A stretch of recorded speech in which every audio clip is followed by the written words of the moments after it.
माया अरू कोही भन्ने जस्तो एक्जिस्ट नै गर्दैन। कसैले तिमीलाई मन पराउनु मन नपराउनुमा केही फरक छैन। दुईटै तिम्रो गहिरो, तिमीले बाँचेको गहिरो कथाको भागहरू हो। यो प्रकृतिमा मन पराउनु पनि छ, यो प्रकृतिमा मन नपराउनु पनि छ। तिमीले आफ्नै जीवनमा कैयन कुराहरूलाई मन नपराएको हुन्छौ र कैयन कुराहरूलाई मन पराएको हुन्छौ। त्यस्तै अरू कोहीले पनि कैयन कुराहरू मन नपराएको हुन्छ र कैयन कुराहरू मन पराएको हुन्छ। र मन पराउने र मन नपराउने खेलको बीचमा तिमीले तिम्रो कथालाई हेरिरहेको हुन्छौ।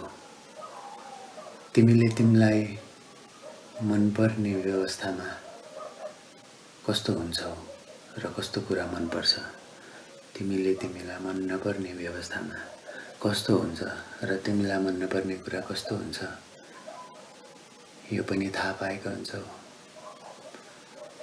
किनकि संसारमा मन पराउने र मन नपराउने दुईटै छ।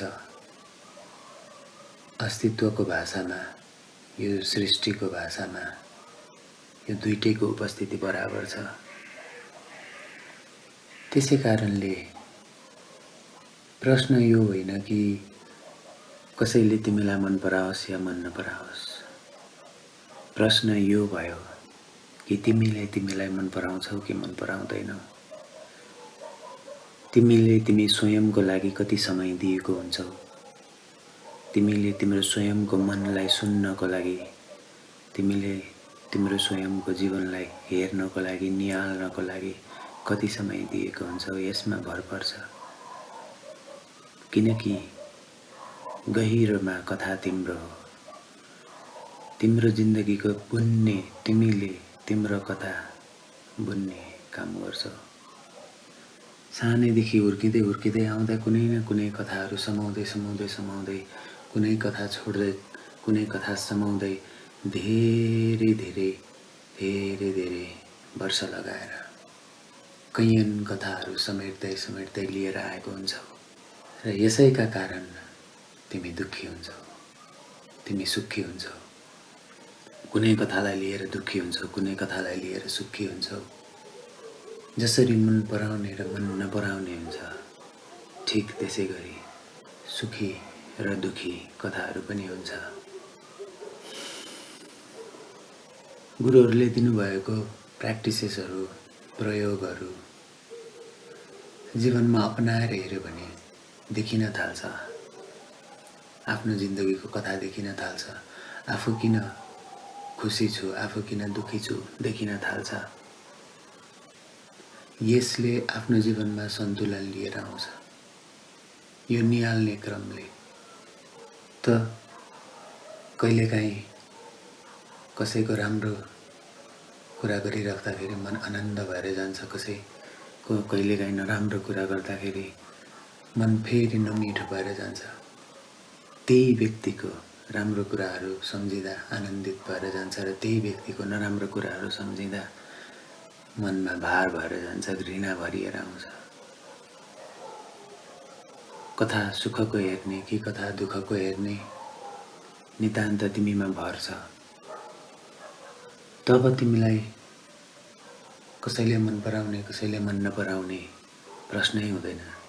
तिमीलाई सारा संसार प्यारो लाग्छ, सारा संसार आफ्नो लाग्छ र सारा सृष्टि आफ्नो लाग्छ, प्यारो लाग्छ। अनि मन पराउने र मन नपराउने भन्दा गहिरोमा स्वयंको सारा ब्रह्माण्डसँग मिलन भएको बिन्दुसम्म यो निहाल्ने प्रक्रियाले लिएर आउँछ। स्वयंलाई निहाल्ने प्रक्रियाले लिएर आउँछ। अनि तिमीसँग हुन्छौ। अनि तिम्रो प्रेम, तिम्रो भावना, तिम्रो अनुभवहरू सम्पूर्णले तिमी आफैलाई आनन्दित बनाएर लिएर आउँछ। त्यसैले तिमीले तिम्रो मनमा कस्तो कथा घुमाइरहेछौ त्यसलाई ख्याल गर। तिमीले मनमा लिएर आउने खेलाउने कथाहरूकै कारणले गर्दा तिम्रो जीवन अहिले यस्तो भएको छ।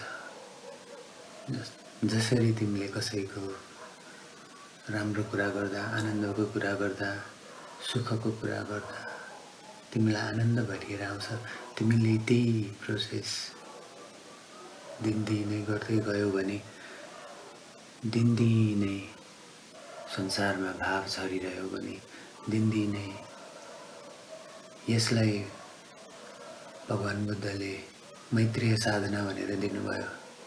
मैत्रीय साधनाको प्रोसेसमा ध्यानमा बसेका बेला, कसैलाई सम्झेका बेला जसको विचार आउँछ उसलाई आनन्दको भाव पठाउने, चाहे त्यो सतहमा दुश्मनीको किन नहोस्, चाहे त्यो सतहमा एकदमै घृणित भन्दा घृणित व्यक्तिको किन नहोस्, उसको विचार आउने बित्तिकै उसलाई स्वभाव पठाउने।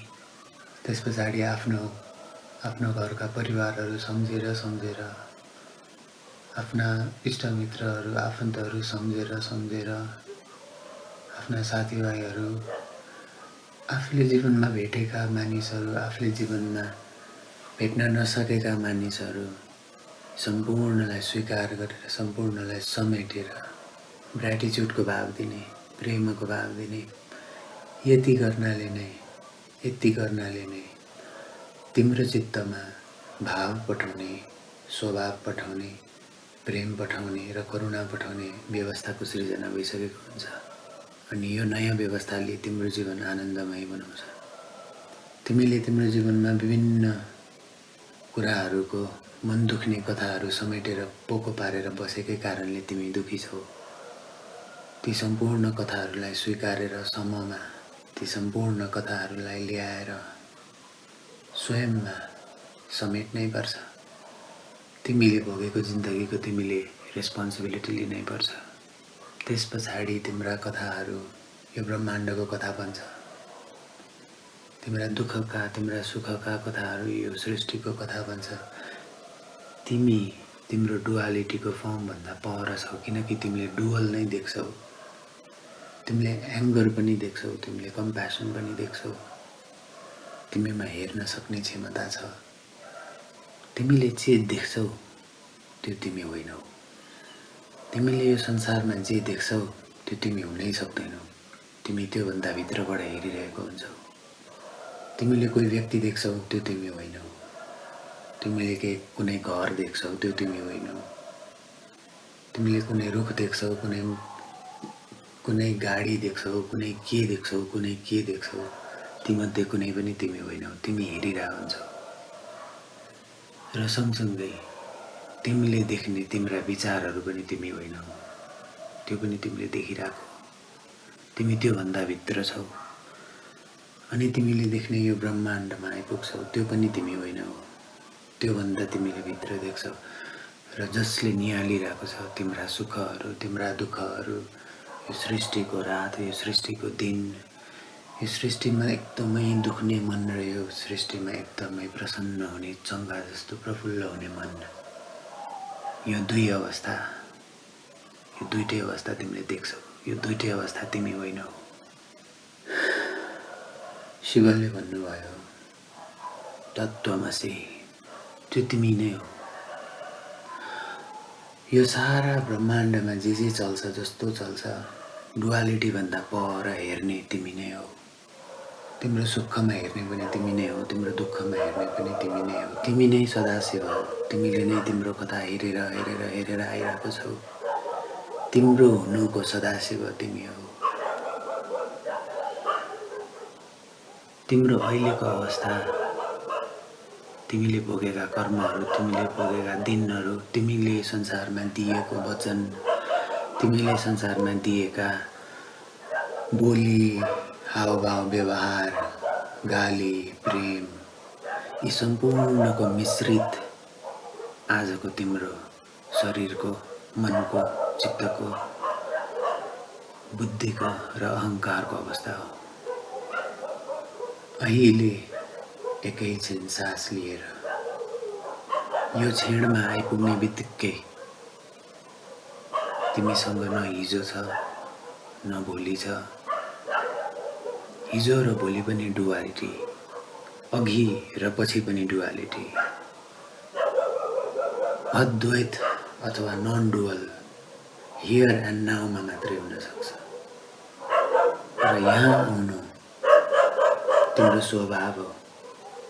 तिमी यहाँबाट अरू ठाउँमा कथाहरू बोकेर भार बोकेर मात्रै हिँडेको कारणले गर्दा यहाँ नभएको भान हुन्छ।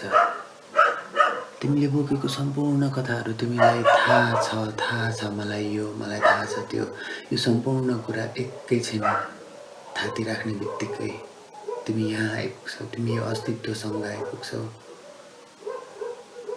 यो भइरहेको घटनासँग आइपुग्छौ, यो भैरवहरू कराइरहेको, भैरवहरू जात्रा गरिरहेको ठाउँमा आइपुग्छौ। त्यसैले यो संसारलाई जात्रा भनिएको, त्यसैले यो संसारलाई माया भनिएको, किनकि संसारमा तिमी मात्र होइन, सम्पूर्ण मनुष्यता कतै कथामा छ, आफूले बोकेको कथामा छ। मैले एउटा कथा बोकेको छु, तिमीले एउटा कथा बोकेको छौ, उसले एउटा कथा बोकेको छ, उसले अर्को कथा बोकेको छ। कतै कथाले भरिएको मानव समाज छ अनि मानवको सामाजिक व्यवस्था एकदमै पुरानो कथा। र जिनियोलोजीलाई हेर्दै हेर्दै हेर्दै जाँदा तिमी समुद्रबाट आयौ रे।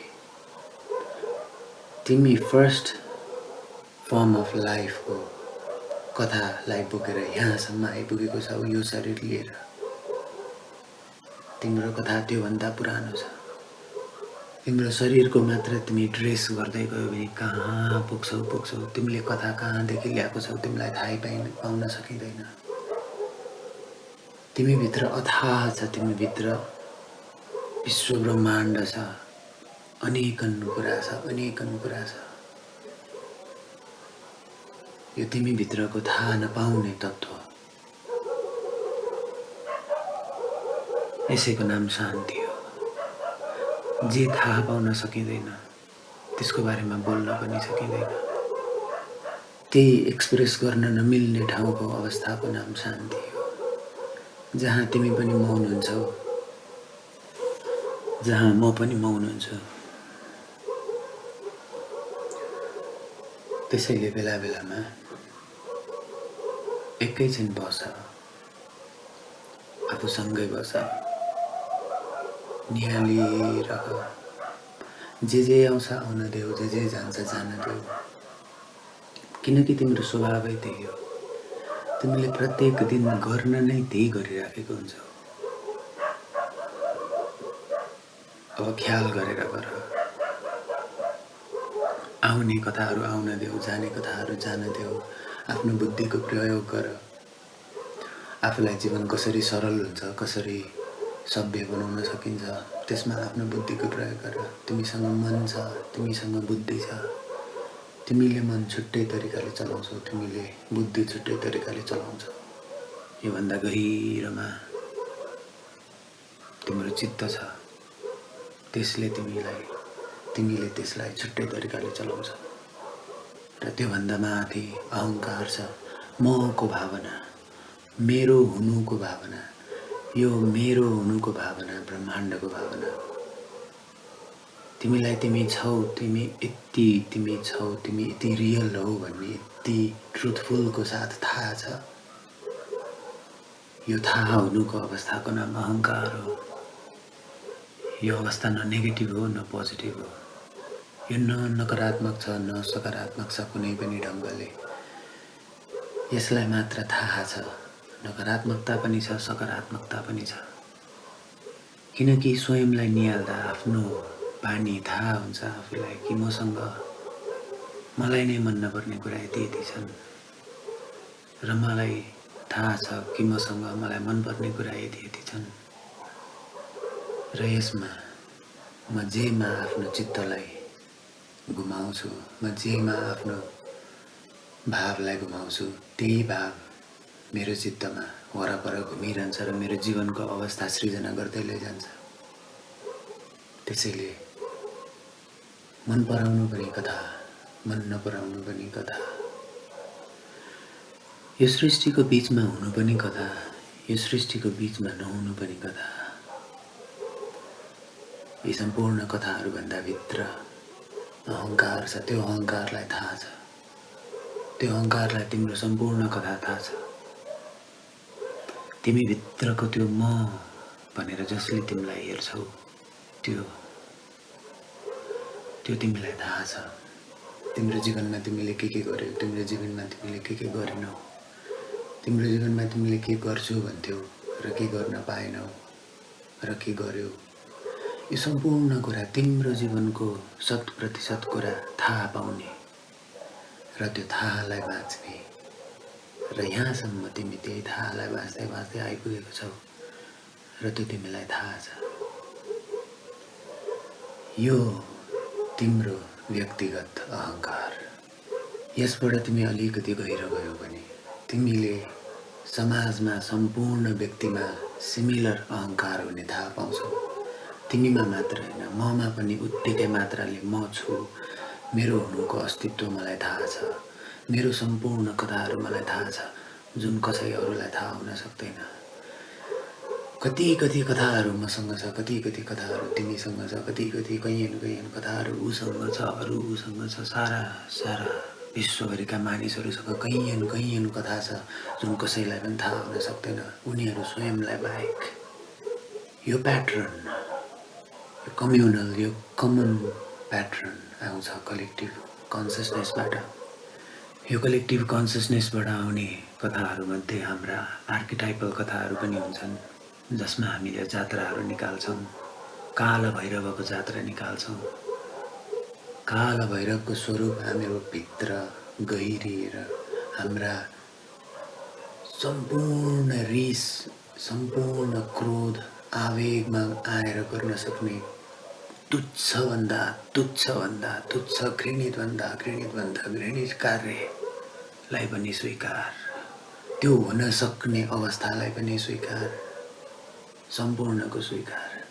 यो भैरवको अवस्थालाई जानेर, यसको ऊर्जा, यसको व्यवस्थालाई जानेर सामाजिक व्यवस्था कायम गर्न सामाजिक प्र्याक्टिसेसहरू यन्त्रको रूपमा हाम्रा जात्राहरू आइपुगेका छन्। यो आर्किटाइपल स्टोरी, किनकि त्यो क्रूरभन्दा क्रूर स्वरूप हुन सक्ने क्षमता तिमीमा पनि छ, ममा पनि छ, सारा विश्वका मानिसमा छ। र त्यो देवभन्दा देव हुन सक्ने क्षमता पनि सारा मानिसमा छ, सारा विश्व ब्रह्माण्डमा छ। सबै मानिसलाई बराबर रूपमा देवता हुन सक्ने र दानव हुन सक्ने व्यवस्था मिलाइएको छ। र यो देवतालाई पनि हाम्रो समाजले स्वीकारेको छ र यो दानवलाई पनि हाम्रो समाजले स्वीकारेको छ। त्यसैले हामीसँग दुईटैका मूर्ति हुन्छन्, दुईटैका प्रयोगहरू हुन्छन्, पूजाहरू हुन्छन्, आराधनाहरू हुन्छन्। हामी कहाँ सृष्टिकर्तालाई पनि पूजा गर्ने चलन छ र हामी कहाँ संहारकर्तालाई पनि पूजा गर्ने चलन छ। हामी सृष्टि र संहार दुईटैलाई स्वीकार्ने सभ्यताबाट आउँछौँ। त्यसैले संहारकर्तादेखि सृष्टिकर्तादेखि पालनकर्ता सम्पूर्णलाई हामी नमन गर्छौँ र सारा विश्व ब्रह्माण्डमा नै उनीहरूले आफ्नो अनुभवमा ल्याएको सम्पूर्णतालाई स्वीकारेको हुन्छन्, नमन गरेको हुन्छन्। त्यसैले ठाउँ ठाउँमा व्यवस्था अनुसार, समाज अनुसार र सामाजिक कथा अनुसार छुट्टा छुट्टै प्र्याक्टिसेसहरू छ। तर कमन कुरा चाहिँ के छ? प्र्याक्टिसेसहरू छ। यी प्र्याक्टिसेसहरू आर्किटाइपल। योभन्दा गहिरो व्यवस्थामा छिर्यो भने प्राकृतिक देख्छौ, कस्मिक देख्छौ, जहाँ सबै कुरा भइरहेको छ, स्वचलयमान छ, आफै भइरहेको छ। राम्रो पनि आफै भइरहेको छ, नराम्रो पनि आफै भइरहेको छ, चलिरहेको छ। यो व्यवस्था कहिलेदेखि चलिरहेको छ, कहिलेदेखि र कहिलेसम्म चल्दै जानेछ, त्यसको अत्तो-पत्तो हामीलाई थाहा छैन। तर यो व्यवस्था, यो हुने क्रम जारी छ, यो भइरहने क्रम जारी छ। यो हो कस्मिक कन्सियसनेस, जहाँ यो भइरहेको सृष्टि पनि देखिन्छ, जहाँ यो नभइरहेको असृष्टिको पनि बोध हुन्छ। कस्मिक कन्सियसनेस पनि एउटा ठुलो कथा हो। यहाँसम्मको कथा तोड्न तोड्न तोड्न तोड्न छोड्दै छोड्दै छोड्दै छोड्दै कहिलेकाहीँ बस, कहिलेकाहीँ सम्पूर्ण कथाहरू छोडेर आफैसँग बस र अस्तित्वसँग रह, तिम्रो तिमीसँग रह। त्यस पछाडि तिमीलाई तिम्रो आफ्नो माया लाग्न थाल्छ। त्यस पछाडि तिमीलाई संसारको पनि तिमी जस्तै माया लाग्न थाल्छ र संसारबाट पनि तिमीमा तिमीले तिमीलाई गर्ने माया बराबरले फैलिएर लिएर आउँछ, फुलेर लिएर आउँछ। त्यस पछाडि ब्रह्माण्ड नै तिम्रो साथी हुन्छ। तिम्रो कथालाई स्वीकार, तिम्रो सम्पूर्ण कथालाई स्वीकार र बस एकैछिन र छोडिदेऊ। जे आउँछ आओस्, जे जान्छ जाओस्। भोलि फेरि सामाजिक व्यवस्थामा फर्किनु त छँदैछ। आजको रात पनि सकियो भन्दा भन्दै भन्दा भन्दै आजको जुनी पनि सकियो भन्ने अवस्थासम्म आइपुग, अहिले आइपुग र तिम्रो यो जुनीको कथा पनि तिमीले कथा हो भनेर देख्छौ र यो देख्नेले मात्रै यो कथालाई राम्ररी खेल्न सक्छ। स्वयंको सम्पूर्ण कथा देख्नेले मात्रै आफ्नो कथा सुन्दर ढङ्गले पूर्ण रस लिएर जीवनमा एक क्षण पनि बेहोसीमा नबिताइकन आफ्नो कथाको पूर्ण जीवन्त आनन्द लिन सक्छ। र यो आनन्दमा सुख पनि छ, दुःख पनि छ। बुद्धले भन्नुभयो, बुद्धलाई दुःख नहुने होइन, दुःखको बोध हुन्छ र स्वीकार्यता हुन्छ। त्यो आउने पनि स्वीकार्यता हुन्छ, त्यो रहने पनि स्वीकार्यता हुन्छ, त्यो जाने पनि स्वीकार्यता हुन्छ। त्यस पछाडि फेरि त्यसलाई समाउँदैनन्। समाउनु पर्ने कारण पनि छैन, किनभने जे आयो आयो, जे रह्यो रह्यो, जे गयो गयो। फेरि अर्को दिन, अर्को जन्म, अर्को दिन, अर्को सुरुवात र अर्को दिन अर्को प्रेम बाँड्दै जाउँ। अर्को दिन सम्पूर्ण हामीले भेट्ने मान्छे अर्कै जन्मेको हुन्छ। प्रत्येक मान्छे प्रत्येक बिहान छुट्टा छुट्टै ढङ्गले बिउजिन्छ। सुत्ने बेलामा अर्कै भएर सुत्छ, उठ्ने बेलामा अर्कै भएर उठ्छ। प्रत्येक दिन मान्छे नयाँ भएर उठ्छ। त्यो भोलि आउने मान्छेलाई पनि सहज र स्वीकार, आज सुते पछाडि जाने मान्छेलाई पनि सहज र स्वीकार र भोलि आउने मान्छेले फेरि भोलि भेट्ने मान्छेहरूसँग, भोलि भेट्ने, भोलि नयाँ जन्मिएको मानिसहरूसँग नयाँ सृष्टिमा एक दिन अझै बिताउन छ। त्यसको पनि भरपुर आनन्द लिउँ, पूर्ण सद्भाव छोडौँ, पूर्ण प्रेम दिन सकौँ। आफू कोहीसँग हुँदा पुरा उपस्थितिमा हुन सकौँ। कसैले आफूसँग बोलिराख्दा आफू पुरै उपस्थित भएर उसका पूर्ण शब्दहरू सुन्न सकौँ। उसको शरीरको हावभावहरू आँखाले हेर्न सकौँ। उसका ध्वनि, उसका बोलीबाट आएको ध्वनिको तरङ्गले आफ्नो शरीरमा दिएको झन्कारलाई पनि ख्याल गर्न सकौँ। यो भएको थियो, यो हामीले प्र्याक्टिस गर्दाखेरि भएको थियो। हाम्रो ध्यान गुफामा बस्थ्यौँ र ध्यान गुफामा बस्दा के हुन्थ्यो भने हामी शान्त रहन्थ्यौँ। त्यसपछि कसैले केही बोल्यो भने पहिला आवाज आइपुग्थ्यो कानमा, त्यस पछाडि एकछिनपछि त्यो बोलेको आवाजको स्पर्श पनि आइपुग्थ्यो। यो हुँदो रहेछ। त हाम्रो कानले मात्र सुन्दैन, हाम्रो आँखाले पनि सुन्छ, हाम्रो छालाले सुन्छ, हाम्रो बासनाले, हाम्रो नाकले पनि सुन्छ। कसैसँग बोलिरहँदाखेरि हाम्रो पूर्ण उपस्थिति थियौँ। हामी सुनौँ, हाम्रो शरीरमा कस्तो अनुभव भइरहेछ पनि हेरौँ, उसले बोलिरहेको पनि सुनौँ र ख्याल गरौँ, ख्याल गरौँ, त्यो घटिरहेको घटनालाई ख्याल गरौँ र त्यहीँ रहन सकिन्छ, सँगै रहन सकिन्छ। त्यसै कारणले प्रश्न यो होइन कि कसैले तिमीलाई मन पराओस् या मन नपराओस्। प्रश्न यो भयो कि तिमीले तिमीलाई मन पराउँछौ कि मन पराउँदैनौ।